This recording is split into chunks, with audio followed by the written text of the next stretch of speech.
நிறைவான செல்வம் தரும் அன்னம்புத்தூர் ஸ்ரீ நிதீஸ்வரர். இன்றைய உலகில் பலர் பல விஷயங்களுக்காக நிதி இல்லாமல் தவிப்பதை கண்கூடாக பார்க்கிறோம். அந்த அளவிற்கு நிதியின் தேவை அதிகரித்து விட்டது. சிலருக்கோ நிதியை சேகரிப்பதில் சிக்கல், பலருக்கு நிதியை பாதுகாப்பதில் சிக்கல். இதற்கெல்லாம் விடை தருகிறார் விடை வாகனரான ஸ்ரீ நிதீஸ்வரர். எங்கு? அன்னம்புத்தூரில். இந்த அன்னம்புத்தூரில் தான் அன்ன வாகனராக பிரம்மாவும் நிதிக்கு அதிபதியான குபேரனும் ஸ்ரீ நிதீஸ்வர பெருமானை வழிபட்டு திருவருள் பெற்றுள்ளனர்.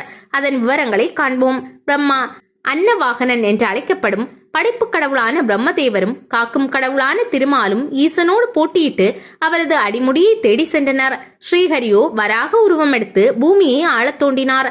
சிவனது அடியை காண கிடைக்காமல் உண்மையை ஒப்புக்கொண்டு சர்வேஸ்வரனிடம் பணிந்து நின்றார். அன்னப்பறவையாய் உருமாறிய பிரம்மதேவன் மகாதேவரது முடியை கண்டுவிட்டதாக போய் கூறினார். இதனால் பெருங்கோபம் கொண்ட பரமேஸ்வரர் பிரம்மாவை அன்னப்பறவையாகவே இருக்கும்படி சபித்தார்.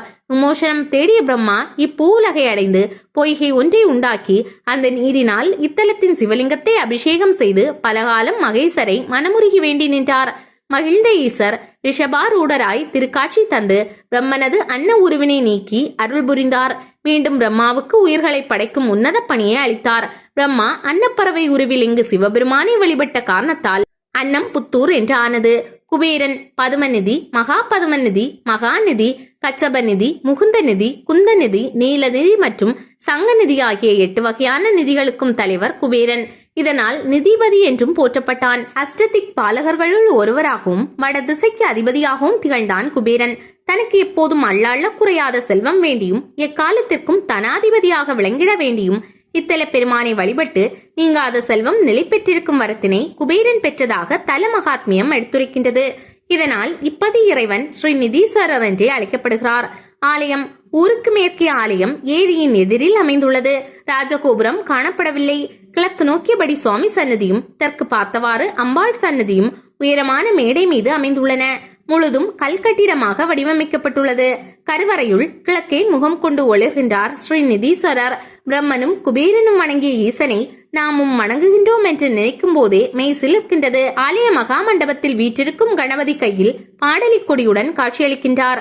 பாடலி புத்திரம் என்று அழைக்கப்பட்ட பாட்னாவிலிருந்து இந்த கணபதியின் சிலை கொண்டு வரப்பட்டு இங்கு ஸ்தாபிக்கப்பட்டுள்ளது.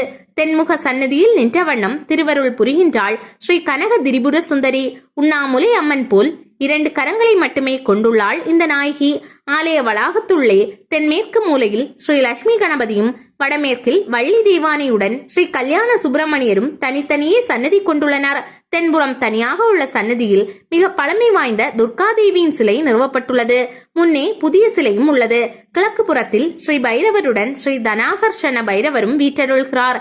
அமைதியான சூழலில் இயற்கையலில் கொஞ்சம் அமைந்துள்ளது. ஆலயத்தின் பின்புறம் பிரம்மதேவன் உண்டாக்கிய பிரம்ம தீர்த்தம் அமைந்துள்ளது. தல விருட்சமாக கொன்றை மரம் திகழ்கிறது.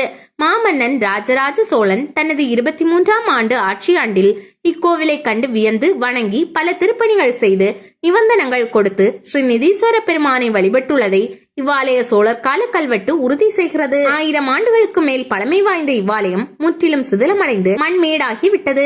அதன்பின் தற்போது பக்தர்களின் முழு அர்ப்பணிப்பால் கற்கோவில் உருவாக்கப்பட்டு 2014ஆம் ஆண்டு மகா கும்பாபிஷேகம் நடைபெற்றுள்ளது.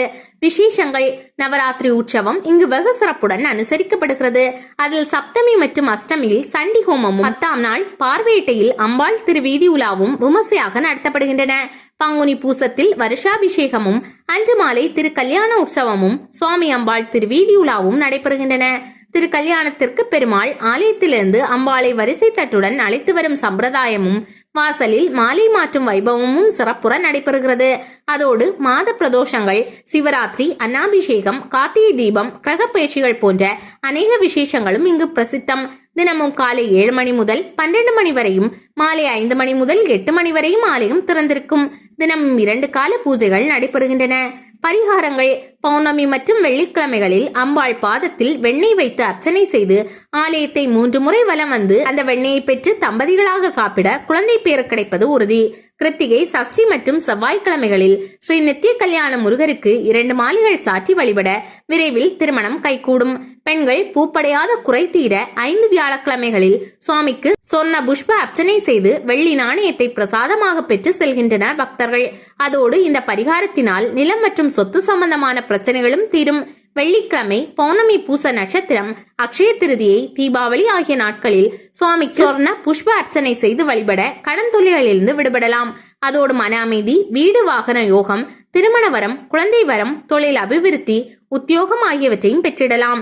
குருவின் 2 தெய்வங்களில் ஒருவரான பிரம்மா இங்கு வழிபட்டதால் குருபேஷி பரிகார பூஜைகள் இங்கு வெகு விமர்சையாக அனுசரிக்கப்படுகின்றன. அதில் பங்கு பெற்று பல நன்மைகளை அடைந்திடலாம். ஸ்ரீ லட்சுமி கணபதியை சதுர்த்திகளில் வழிபட கல்வி உயர்வும் குடும்பத்தில் லட்சுமி கடாட்சமும் பெருகும். மேற்கு முகமாக வீற்றருளும் ஸ்ரீ காலபைரவரை 6 தேய்பிறை அஷ்டமி, ராகு காலங்கள் மற்றும் ஞாயிற்றுக்கிழமைகளில் 8 நெய் தீபம் ஏற்றி செவ்வரளியால் அர்ச்சனை செய்து வழிபட விரைவில் பிரிந்த குடும்பம் ஒன்று சேரும். தடைப்பட்ட அனைத்து காரியங்களும் நிறைவேறும். பில்லி சூன்யம் ஏவல் யாவும் அகலும். வளர்புரை அஷ்டமி மற்றும் வெள்ளிக்கிழமைகளில் தன ஆகர்ஷண பைரவருக்கு 8 நெய் தீபம் ஏற்றி செவ்வரளியால் அர்ச்சனை செய்து வழிபட அனைத்து வகையான செல்வங்களும் கிடைக்கப்பெறும். ஒருவரது ஜாதகத்தில் பிரம்மகத்தி தோஷம் மற்றும் குரு சாபத்தால் பாதிக்கப்பட்டவர்கள் ஸ்ரீ நிதீஸ்வரருக்கு வியாழக்கிழமையில் மஞ்சள் வஸ்திரம் சாற்றி மஞ்சள் நிற பூக்களால் அர்ச்சித்து 5 நெய் தீபம் ஏற்றி 5 முறை ஆலய வலம் வந்தால் பூர்வ ஜென்ம பாவங்கள் நீங்க பெற்று அவர்களின் விதி புதிதாக மாற்றி எழுதப்படுகிறது. அதோடு அவர்களின் நிலத்தில் நிலவும் வறுமையும் நீங்கி செல்வமும் மகிழ்ச்சியும் பெருகும் என்பது ஐதீகம். அமைவிடம் விழுப்புரம் மாவட்டம் திண்டிவனம் வட்டத்தில் திண்டிவனம் விழுப்புரம் தேசிய நெடுஞ்சாலையில் கூட்டேரிப்பட்டில் இருந்து 10 கிலோமீட்டர் தொலைவில் அன்னம்புத்தூர் அமைந்துள்ளது.